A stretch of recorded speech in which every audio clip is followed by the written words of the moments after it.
In terms of the love that we know most and most talked about, and many books are written about it, and the largest discussed thing in this world is relationships. So let's just take one relationship that is causing more angst than anything else, is a man-woman love. Tell me about the nature of that, and why does it cause that much angst? And is there a potential spiritual dimension to the nature of a man-woman love? We've talked about feminine, masculine, male, female. Is there something we can find in a marriage that takes it beyond the stresses and strains of an everyday practical marriage? See, there is no such thing as man-dog love, man-woman love, man-mother love, man-son love, man-daughter love. There is no such thing. Love is just a certain sweetness of emotion. How you're arriving at it is the only question, isn't it? The method. Yeah. So the man-woman thing is a compulsive love affair. Nature is pushing you towards each other because nature is interested in only one thing, to perpetuating herself. If it somehow doesn't put a man-woman together, you and me wouldn't be here.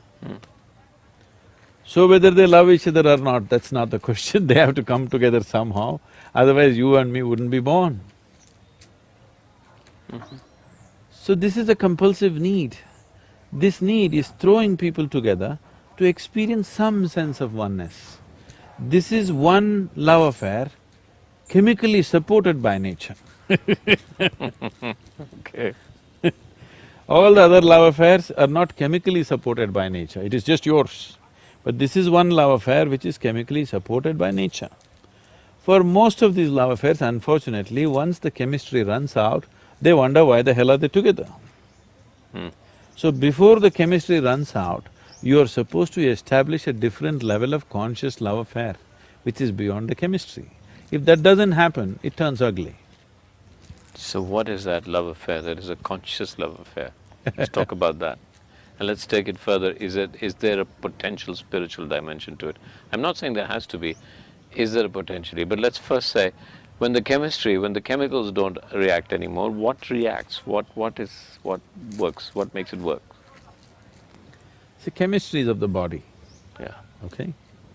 The bodily chemistry plays up certain things according to its needs. The moment the need is satisfied, you wonder why the hell are you here, Yeah. okay? So that is a very different kind of thing. That is nature's trick. You are… like you are 10, 11 years of age, the world was everything fine with it. Suddenly, your intelligence got hijacked by your hormones, suddenly the whole world looks different, all of a sudden. So all that's happened is, your intelligence got hijacked by the hormones. The chemistry has hijacked you. Very few individuals have the necessary awareness to look beyond that at life. Everybody else get flooded by this process.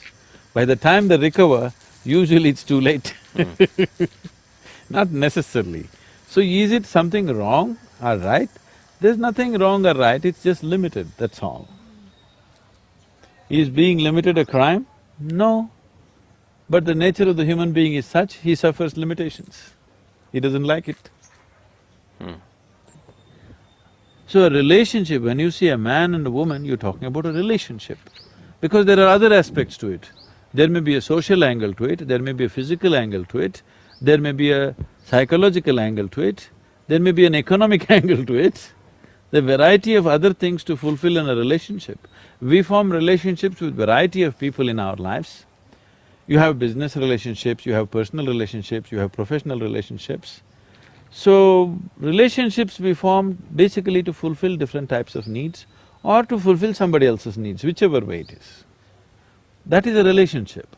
But what you refer to as love is just the sweetness of your emotion. You can use another person to stimulate that within you, or you can be on self-start mechanism. So, but it's possible for two people together, if they've been together beyond the chemistry, or the chemical or the hormones, to be starters for each other and continue that relationship. I mean, do you see value in that? Do you see value in people staying together for so long in a marriage? beyond duty, beyond say, okay, we have children, we have to do it together, society See, expects there is us a to. certain beauty for two human beings to weave their lives as one. There is a certain sense of… See, if you have to really be with somebody, you have to give up a part of yourself in some way. So the English expression falling in love is very significant. You can only fall into it. You can't stand in it, you can't climb in it, you have to fall into it. Falling means some part of you has to go Yeah. to accommodate another, which is a good thing for a human being to do, that doesn't think too much of himself. One who thinks too much of himself cannot be in a love affair. Yeah. Somewhere you have to surrender a part of yourself to be in a love affair. In that sense, it's a very beautiful thing. But in this weaving, as you called it, is it possible for you to be with another person that becomes, and I'm just guessing here, that becomes the conduit towards your own self-realization? Is that a possibility? Is that could that be a basis of relationship? It is definitely a possibility, but it's a risky possibility. Okay, I understand that, right. You may just get entangled and lost in so many complexities of a relationship rather than finding the ultimate nature. I'm not saying it's not possible, it's very much possible. So that is why in India, when we got people married, we tied what's called as a Mangal Sutra. Today it's just a thread, a ritualistic thread. But that's not how it originally started. There is a way of taking a strand of energy from you and your partner and tying it up in a certain way, so that beyond your logic, beyond your understanding, beyond your psychological, emotional and physical needs, somewhere deep inside two beings are tied together, two lives are tied together. So, lot of people cannot understand how these two people are together, because nothing seems to be common in them, but still they're like one, because on another level they're tied up. This can happen because of the physical proximity and the intimacy of the whole relationship, but even before you start it, we have a whole technology as to how to tie up two lives together. So we always said that this is a lifelong thing, you cannot break it. If you break it, you have to tear two lives apart, because it was not just an arrangement, it was a kind of a union.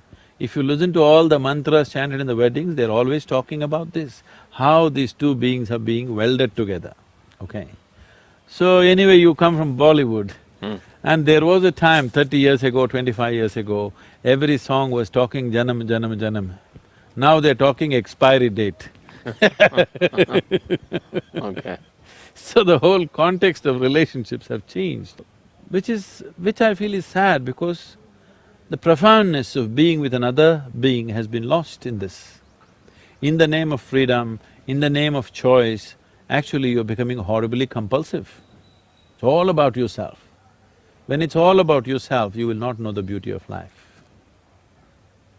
So these marriages, which were done in a certain way, was never about you, it was always about the other person. Both the people, if they think like this, it's about the other person, it's a beautiful place to be. If only one person thinks like that, it becomes exploitation. If both the persons don't think like that, it's just a compulsive relationship. Me trying to extract something from you, you trying to extract something from me, it's a conflict situation all the time.